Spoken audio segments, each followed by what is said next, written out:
Rebecca Wanta is a consultant and sits on the board of the directors of Calgary Scientific, but has also served as CIO and CTO of PepsiCo, where she won the Chairman's Award, Wells Fargo, Best Buy, MGM Resorts, just a couple of little names you might have heard of.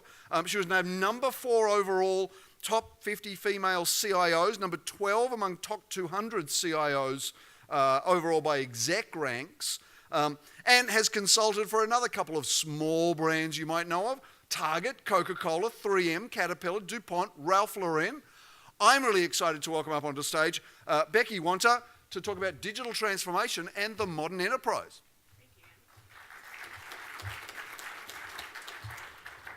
Thank you again, Andy. I don't know about an expert, but we'll see. Anyway, what I want to do today is I want to tie together what you've heard over the last 3 days. And so there's a lot of discussion, there's a lot of misunderstanding, and there's a lot of different words about digital transformation, what it means. So what I want to do, when Andy gave his presentation on Tuesday, he talked about relevant metrics. And one of his relevant metrics is a real metric that matters. It's about business impact. So I want to show you a quick 3-minute video clip from the World Economic Forum that I think hits at the heart of business impact on why digital transformation. And then I'll start my presentation. Eric? In the next few years, I expect the digital transformation of life to bring huge changes. Everything from science to healthcare to sensors to robotics. Whether it's information technology and the acceleration we see in artificial intelligence, you just look across the board and you can see a lot is happening. It's really the notion of digital technology pervasively impacting every walk of life in every vertical industry in all parts of the globe. The speed is mind-boggling. What I'm particularly concerned about it is how little the world is prepared for the fourth industrial revolution. If we are not innovative, if we're not creative enough, it will be very difficult to survive in this century. The internet has reduced the barriers of time and distance. So if you're a craftsperson in India, you can sell your crafts anywhere in the world. Countries in emerging markets should take the lead. Mobile platforms will define how fast the fourth industrial revolution will be embraced by the country. It's very difficult to try to bridge the gap between a borderless industrial revolution that's being governed by different policies and regulations in each territory and country. We're always looking for new technology and how it makes the process more efficient, how it makes the quality higher. But one of the things that it's really creating is a need for those that have a technical background. 52% of the encounters with our primary care physicians were handled virtually. Just a massive change. The technologies available today to scientists, to clinicians, and to everyday people will impact and change healthcare forever. Humans and machines are assisting each other, augmenting each other with skills. Humanity itself will be changed with this superintelligence, and we are at the doorstep of that era.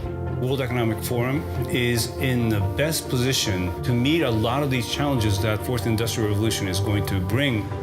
The opening of the San Francisco Center for the Fourth Industrial Revolution really provides a useful platform to bring together the smartest brains who are right at the leading edge of this technology. I deeply believe in this idea of cross-fertilization. Good ideas come less from inside brilliant people's heads and more from seeing patterns. We have to think about things quite a bit differently. That's why I'm so excited about what's happening right here in San Francisco, to be able to have a multi-stakeholder dialogue around the fourth industrial revolution. My hope is that we have a robust discussion for how this can truly help our world solve some of the hard-pressed challenges that we have today. The world has changed. We can never, ever go back to yesterday.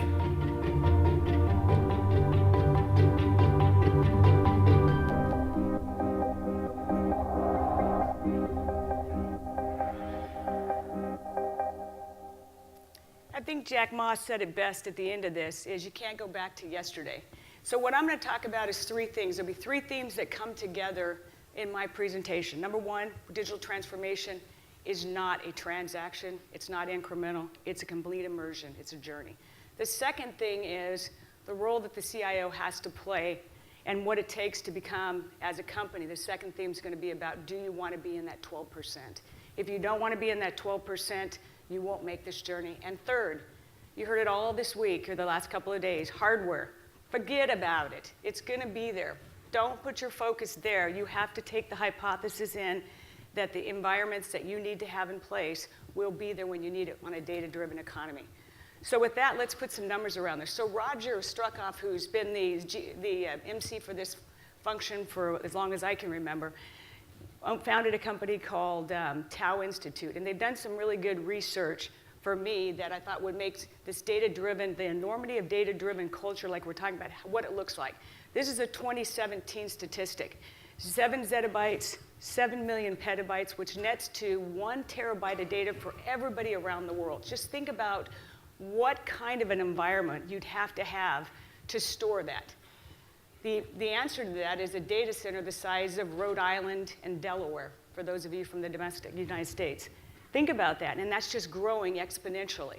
So how do you do a digital transformation? And that's what we're going to talk about. So Cisco talks about data grows 25% per year, and this is more statistics that prove that out. So look what's happening in the zettabyte range. And already it's incredible. And I always tell people I don't have a big data problem, I got a relevant information problem. Because here's an example. You heard Andy say that I used to be the global CIO for MGM Resorts International. You know it as Bellagio, Mandalay Bay, 19 properties on the Strip.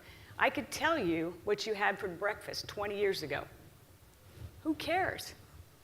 Right? Your taste buds haven't changed, but I have all the data. So that's why when I talk about a data-driven, it's big data, but it's information that we really want to cull out, and nobody has extra cycles to do that. So that's what we're going to talk about. So when you think about data transformation or data-driven transformation, and you think about the enormity of the connected world like you just heard the speaker before us just talk about, Greg talk about for what Coke's looking at. But when you think about the data that's being collected, and you think about where do I ever have time to cull through all this enormity of data to look at that speed to insight to drive that digital transformation. So you have to ask the question, how much data do you have? How much relevant information do you need? How fast is it growing? And why does it matter? And so this is where the 12% comes in. In 2015, actually back in 1955, there were 500 companies. Today, there's 12% still alive. This is why digital transformation matters. Is your company still going to be alive in the next 50 to 100 years? If you don't understand how to deal with the 7 demographics in the consumer world, in the buying world, in the war on talent, to make your products, and as Andy said in the introduction, it's not a one-size-fits-all, but look at these names on this list. How many do you recognize today? And aren't you here because you want your company on this list when we show it in the future? So how does it work? So this is an important thing. Digital transformation is not for the weak of heart. I've transformed companies my whole life. It's what I do. It's not for the weak of heart. If you don't have the executive support, because you are going to turn a company on its head, you are going to question everything. And you know what? When you have the data, you're also going to discredit a lot of anecdotal data that we run the business against. And here's an example. So in MGM, or in the gaming and hospitality, the wide-known statistic is the highest revenue per square foot is a slot machine. That's what the data says from the anecdotal. The raw data doesn't back that up. But here sits MGM Resorts, where 60% of its revenue is non-gaming, 40% is gaming. So how is it that the highest revenue per square foot is a slot machine? Just a question, one I ask. But anyway, the point on digital transformation is don't try it without the right executive support, because you're going to change and you're going to challenge a lot of the norms, as you should, because it's a connected world now. And we have different responses and different frames of reference. So this is where I talk a lot about the CIO. And what I always say about the CIO, the problem that a lot of you in this room probably know, how many of you have aspirations to be a CIO? How many of you have been a CIO? How many never want to be a CIO? I don't blame you. Smart move. So what I would say about that, the challenge that role has is one of the things we're not talking about in the boardroom. We're not talking about colors of servers, class of storage, cloud, hybrid, whatever. We're talking about 3 things. How do I drive revenue? How do I increase shareholder value? And how do I win the war on talent? So when you have CIOs that are kind of going, well, I can't do hybrid cloud, I can't do public cloud, but I can do private cloud, you're talking about the wrong things. That's table stakes. That needs to be there. And again, my preface all this, I've never run a technology company. I've always been the CIO to game change the company. And I've always come into companies when they're at a point in their maturation where they're ready to jettison their whole IT function, right? And why are they doing that? Because we don't speak like they speak. We spend a lot of money. We're 1 to 7% of gross revenues of their budget. And if we're not driving business value, why are we here, right? So that's when I come in and transform it. But what I look at is I look at what I want to be core. And it's not commoditized services. It's stuff about the business, how to drive business value. And yes, you have to be technical because you've got it. There's so much happening. You're not going to know everything about technology, but you have good partnerships with credible sources that can help you drive that business agenda. Because at the end of the day, the business doesn't care. They care about driving revenue and profitability and being in that 12%, right? Being irrelevant for the go forward. So when you hear things like, there's the one thing beautiful about technology is no 2 days are alike. The other thing beautiful about technology is it's buzzword all over the place, new terms. IoT, connected world, mobility. You've heard a lot this week or the last couple of days about AI and deep learning. If you had the opportunity to attend James Henry, the CTO of Calgary Scientific, one of the things that he showed in his session was a chance to take, I don't believe in AI, right? Because I was exposed to it. You heard Dave Lithicom and you heard Gordon Half talk about it too, about it was a causal model back in the day. If this happens, this happens, right? So you had to program all that. But when you listen to James' session, what he proved, what his company is proving him with one of his customers, is they feed these models a lot of data. And they were able, and they used this diabetic retinopathy example, they were able to feed a lot of data and start to see non-related things relate to a potential where a patient could suffer of diabetes. But that's what's happening. So now you've got this culmination of lots of data collecting, you've got lots of tools, you've got lots of ways to talk to it. But how does that really drive business value? And that's where the digital transformation comes in. Data is what will make you alive in the 12%. Don't you all believe that? As long as you can pull the insight out of it. But the data transformation, how you're going to change and deliver that business and make your business relevant. And the other thing that I've had the benefit is every company that's recruited me in has been #1 in their markets.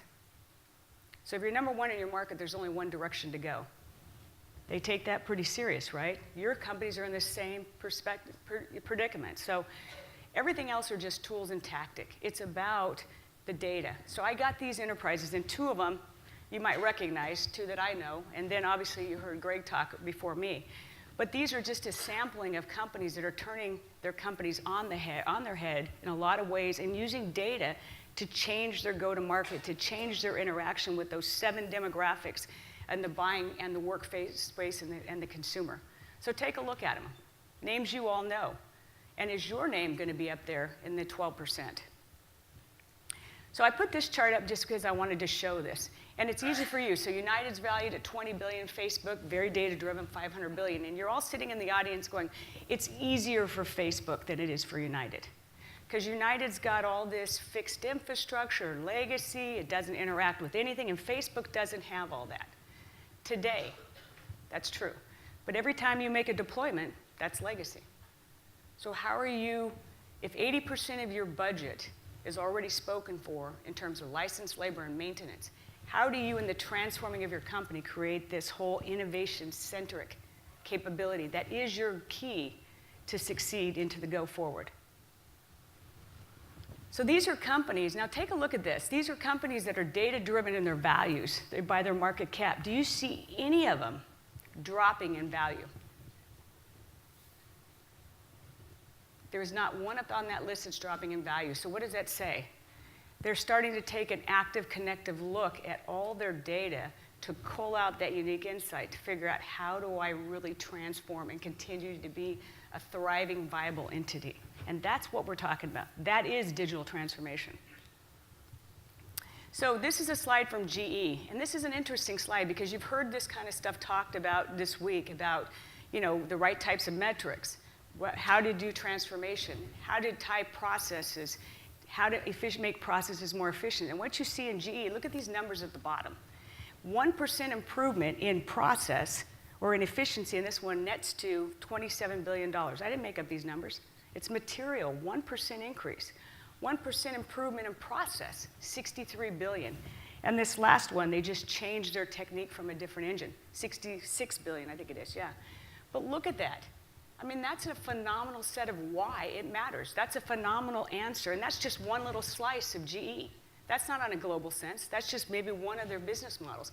The power of one, the power of 1%. How do you become that 12%? You don't see them worrying about hardware. What data centers do I need? Am I going to be a hybrid cloud, a public cloud, a private cloud? Am I going to do IoT? Yes. But that's not what this is about. That's table stakes. That has to be there. You have to assume that a lot of that's going to be there and make it be there. So you heard Andy make this reference. This is where people make a mistake. And I'll give you an example. So I was the EVP and global CTO for Wells Fargo back when Norwest bought Wells Fargo. And so I came in to transform the company at a time when mergers of equals were failing. And I put wellsfargo.com in, and I had an individual who ran my emerging technologies at Wells, and then I brought him with me to PepsiCo. And I had the CEO say to me, why are we doing mobile payments? This is 1998, and I am old. But anyway, this is 1998. And so no, there was no such thing as mobile payments back then. And I said to the CEO, I said, we've got to do these things. This is just this is all about the connected world like you're doing today. We've got to do these things so we understand what we don't know in a safe harbor way, and our competitors do that. You can't do fast follower plan, wait till they do it in market and then run and copy. You're going to be late to market. So we were doing that. And when I put wellsfargo.com in, my CEO said, well, you know, we're going to be getting rid of the brick and mortar. One size fits all, right? Now we've got digital. We're going to do ATMs and all that stuff. So what do we need more brick and mortar stores? Well, here's a fact. What you can't create yet, now virtual reality is helping, is you can't create the 90-year-old experience that goes down to the local branch to talk to Susie the teller, that social experience, because they took a one-size-fits-all. We're going to be one way. You can't be one way. You have to, and you heard Greg talk about it again in Coca-Cola, you have to set an environment up that allows your constituencies to interact with your brand any way you want to. And that's a tough journey. Wouldn't you love to know it's just one transaction, one way, and it's done? But that's not what a journey is. A journey is a constant evolution, understanding, applying, revising, so on and so forth. And so what this talks about is you have to figure out your purpose. You have to figure out what your sales are. Where are you collecting all that information? What are you learning from that? What are you revising from that? And again, not all data is equal, right? I mean, how many of you have the hall closet in your house that you're going to clean one of these days, but you never get around to it? Or the 18 months of cycle to go through all these volumes of data to try to cull out the data. We don't have extra cycles. We're in a competitive stance constantly trying to drive our company. We don't have those extra cycles. So some of the advent, like I used James's as an example, where you can feed these different algorithms, they become self-learning. It starts to get you at a unique insight. And what if I told you I believe the future is nonlinear? Everything we're talking about has a linear relationship. The future, because of the connected world, different frames of reference, different points of option, different contexts on data, is nonlinear. That's my hypothesis. I don't know if I'm right or wrong, but I believe I'm right. But I can't back it up. It's just a feeling. So you have to be able to, you know, constantly look at data as a living entity too, and decide what is it telling me that I didn't know, and how do I monetize this? How do I drive this company's advancement? That's only if you want to be in the 12%. You'd rather be in the 1%, but hey, 12% is good. You're still alive and thriving and number one in your markets. So one of the things I did about 40 years ago is I built a metric that I thought made more sense, because a lot of the stuff we're talking about today doesn't pencil out. There's not an ROI, and so if you're being constrained to have to make an investment or go a certain direction because you have to pencil it out to an ROI, headline, some of this stuff doesn't pencil out yet. It's still a chance because you're transforming the whole mentality of how you're interoperating. Your brand is interoperating now with all your constituencies. So what I coined was a thing on return on management, not read-only memory, return on management. Because here's the notion. If you have all the right data at the right time, in the right format and context to make an informed decision, why isn't the measurement on the effectivity of that decision? So that was my return on management. I was going to do my PhD on it, but I haven't done that. But anyway, that's what that's about. And what's key about it is you look at this, you say IT migration, okay, so how much of that goes into the cloud? So you can find these different measurements that show management decision on a journey. And those are some of the sub-elements that I think form into being able to manage that. And then the key on all of this, because it's data-driven, is that speed to insight. At the end of the day, that's what matters. What's the long-term effect on revenue and profitability? Because that's what your CEOs and your boardrooms and everybody else cares about. And what's the value of the data? Now, one of the things that's important to understand, too, is this notion of keeping everything. I get it. I just say we don't have extra cycles to get through it.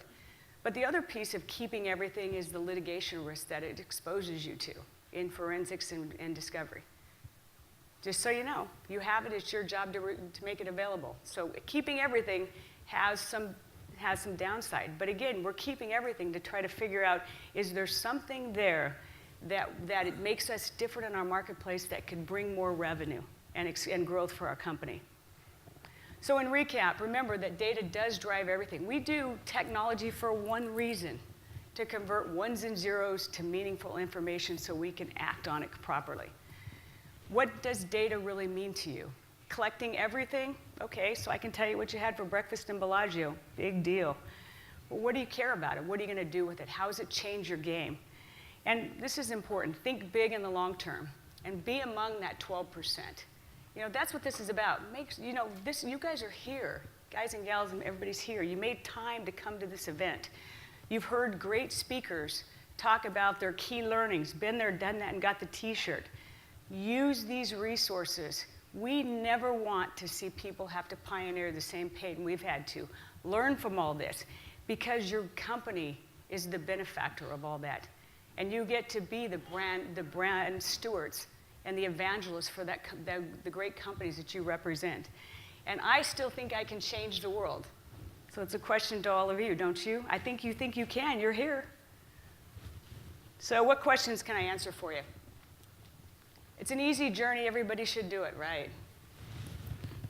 Nobody questions? Go ahead.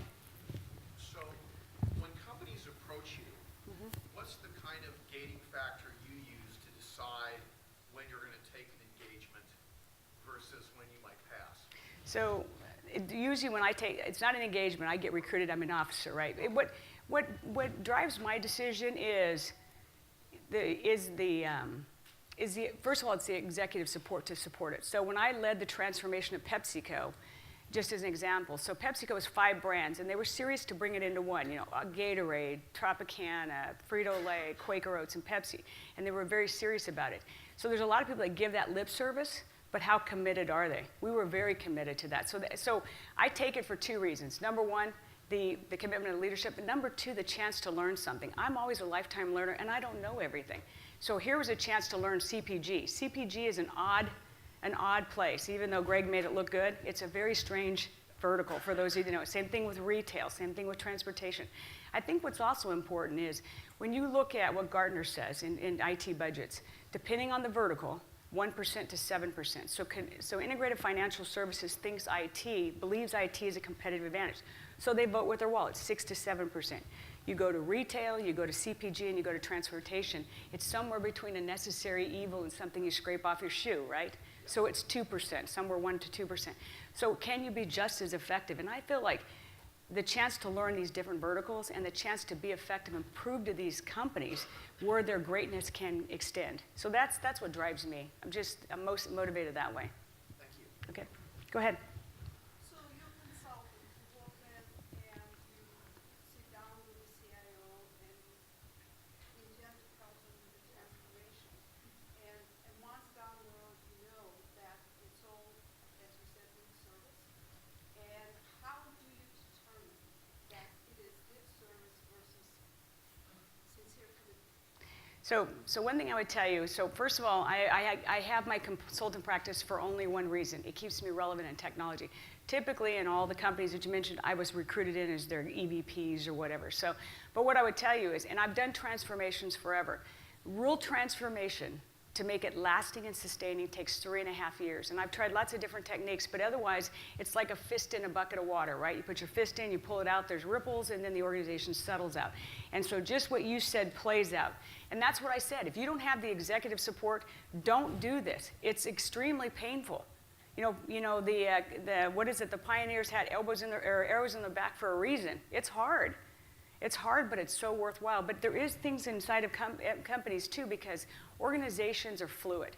So there's times in my maturation where you come in, you make the change, you make this lasting journey. If you go into any of my companies that I've left, they're still running exactly the strategy that I put down for them. It's not hype.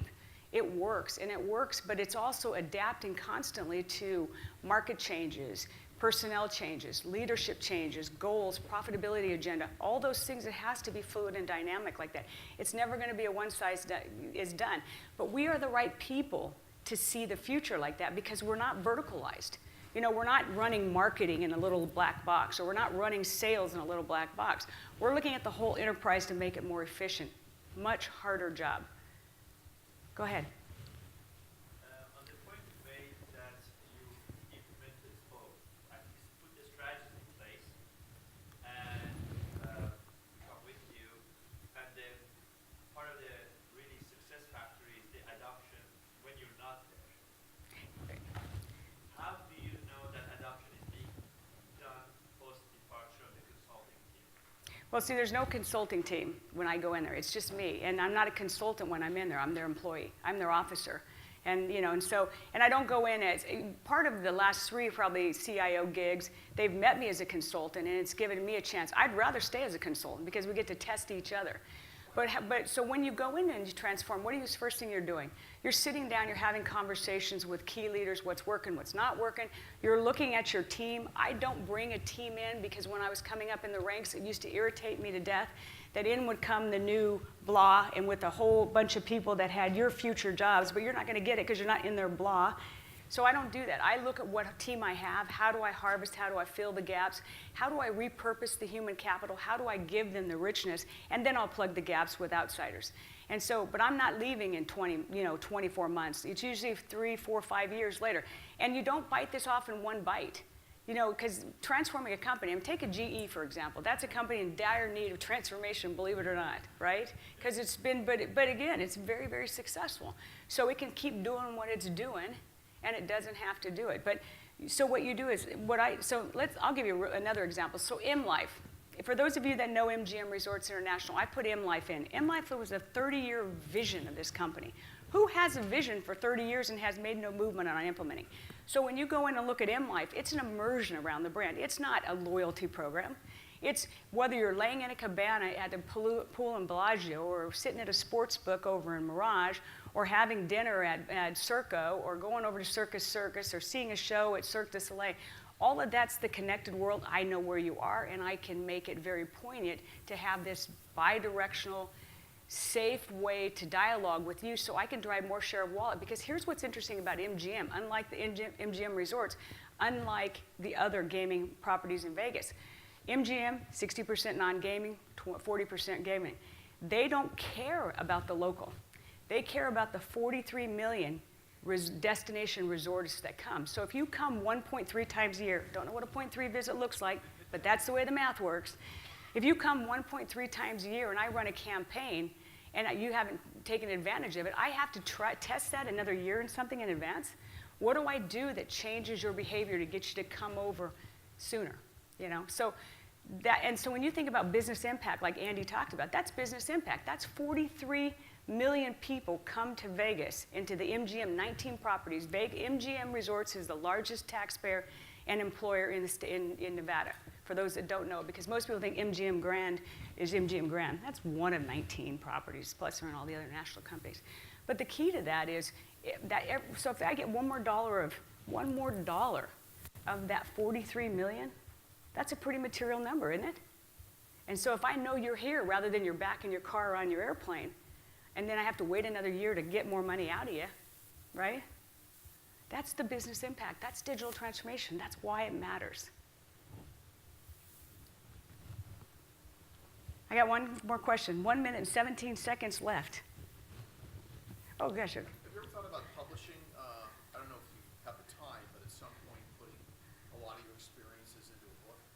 I have thought about it. It's here. I'm probably not a good writer, but I think I should, huh? Yeah. Talk about the top-down effects of digital transformation, the requirement for it, and how you work with the management team. What about the bottom-up friction that you would face? I'm sorry? The bottom-up inside an organization, the friction that you would face to make this kind of transformation happen. You're absolutely right. That's why it's a top-down, bottoms-up approach, right? Because it's not a one-size-fits-all. So when I come in, I'm the executive, right? I report directly to the CEO. And I wouldn't take it, by the way, anybody that takes a CIO position that reports to the CFO, good luck. Just telling you. I don't do that because what that really says, if it's set up that way, they don't see IT as a competitive advantage. They see it as a cost takeout. And so they'll bleed you dry forever for all this cost inefficiencies, which you should be doing anyway, but then you're going to have a balloon payment when you have to get everything up and operational. So what I do with what you're talking about too is because remember, a lot of what's going to come out of the transformation, data is going to challenge the anecdotal norms. It's different ways to do business is going to challenge. And so you get some wins. You don't eat this in one big bite. You start to give people the confidence because I tell you right now, how many of you have been in your roles and then a new leadership comes in and you kind of sit back and go, this too shall pass. I'll just wait it out. Right? Maybe none of you do that. I've kind of seen that a few times. And that's exactly what will happen. There are those that passive-aggressive, that kind of behavior.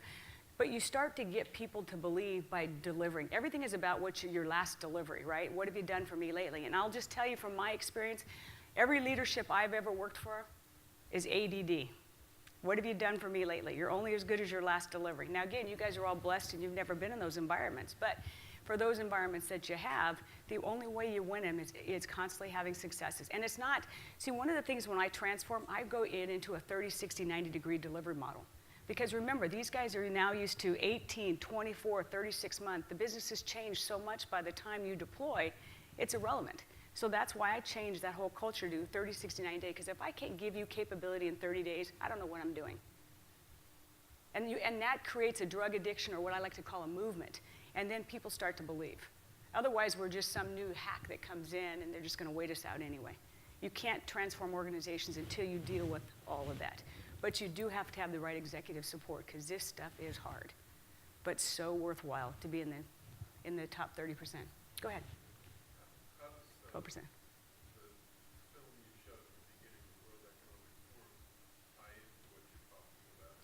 So what I did, the reason I brought that is because the World Economic Forum is doing some great things, but you listen to all those leaders, right? And they represent lots of different businesses. And they're starting to try to make you understand the world as we know it has changed and will continue to change. So I wanted to lift your thinking above public-private cloud, IoT, tools, and start thinking on a broader business of the connected world. That's why that's why I brought that in.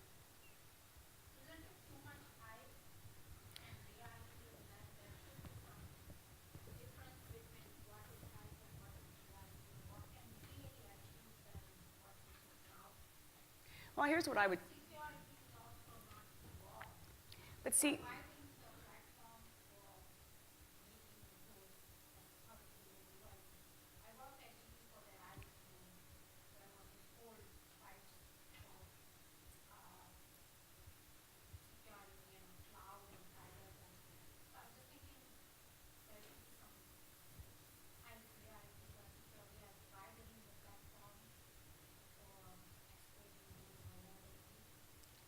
And you're absolutely right, right? And that's where we're the best ones to sift a lot of that out, because, I don't believe everything I hear either. And and I'm not into these buzzwords, but, so what I care about is driving business value. So I feel it's our responsibility to figure out how in a safe harbor way to drive business value without jeopardizing the brand.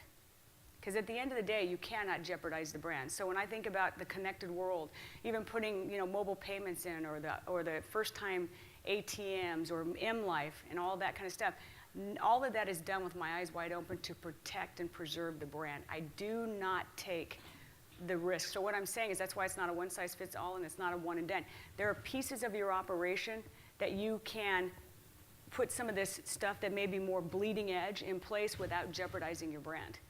And I'm a big believer in eating your own dog food, right? So we get it right a lot of times in IT too before we might deploy it out into a business. But you know, we're expected to be that chief innovation officer, to be looking with that trained eye to figure out when can I apply this stuff. They don't care. They just want driven revenue, and these are the ways to do it. IT is that competitive advantage. I want to say thank you to all of you for making the time to listen to me today, and I also want to thank my colleague speakers. I think this is a phenomenal forum. I want to thank Roger, Fuat, and Carmen and the team for putting such a great event together. And I wish you will all use the contacts and stuff that you've run into today and really use their insights. Don't pioneer the same pain. If you want to, God bless, but for me, I don't want to pioneer somebody else's pain. If somebody can show me a better, cheaper, faster way, I'm in. So have a great rest of the day, safe travels back, and thank you again for your time today.